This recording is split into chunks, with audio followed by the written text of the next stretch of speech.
Cable TV wire வழியாக மின்சாரம் பாய்ந்ததில் கும்பகோணத்தில் 30க்கும் மேற்பட்ட டிவிகள் எரிந்து நாசமாகியது. கும்பகோணம் காமராஜர் சாலை மற்றும் அபிமுகேஸ்வரர் பகுதியில் உள்ளவர்களின் வீடுகளில் நள்ளிரவு திடீரென்று பலத்த சத்தத்துடன் டிவிகள் வெடித்து சிதறியுள்ளது. சத்தம் கேட்டு எழுந்து பார்த்த அப்பகுதி மக்கள் கேபிள் லைனில் மின்சாரம் பாய்ந்ததால் டிவிகள் வெடித்ததை கண்டுபிடித்தனர். கேபிள் லைனில் மின்சாரம் தாக்கியதால் 30க்கும் மேற்பட்டவர்களின் வீடுகளில் உள்ள டிவிகள் எரிந்து நாசமாகியதாக அப்பகுதி மக்கள் தெரிவித்துள்ளனர். திடீர்னு சவுண்ட் வந்து வெடிச்சு உள்ள ஒரு டிவி ஃபைபர் ஆயிடுச்சு, இன்னொரு டிவி வந்து உள்ள மெல்ட் ஆயிடுச்சு. எல்லாம் ஆச்சுன்னு சொல்லி உடனே ஃபீஸ் பெருத்து வெளில வந்து பார்த்தா பக்கத்து வீட்டில் எல்லா வீட்டிலும் ஒரு 5-6 வீட்டில் ஒரு 10-15 வீட்டில் டிவினா போச்சுன்னு சொன்னதுக்கப்புறம் நாங்கள் இன்ஃபார்ம் பண்ணி நீங்கள் வந்திருக்கீங்க.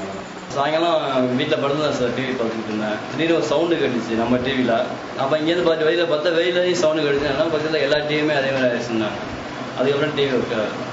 இரவு நேரத்தில் தொலைக்காட்சி பெட்டிகள் பலத்த சப்தத்துடன் வெடித்த சம்பவம் கும்பகோணம் பகுதி மக்களிடம் பெரும் அதிர்ச்சியை ஏற்படுத்தியுள்ளது.